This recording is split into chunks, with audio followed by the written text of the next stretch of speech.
నేను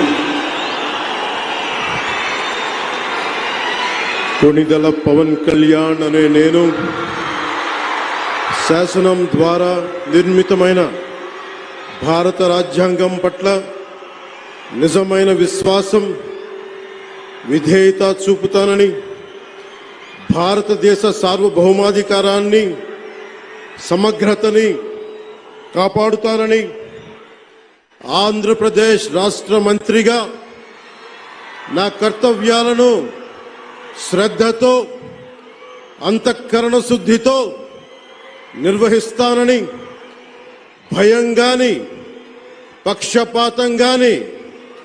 రాగద్వేషాలు గాని లేకుండా రాజ్యాంగాన్ని, శాసనాలని అనుసరించి ప్రజలందరికీ న్యాయం చేకూరుస్తానని దైవ సాక్షిగా ప్రమాణం చేస్తాను.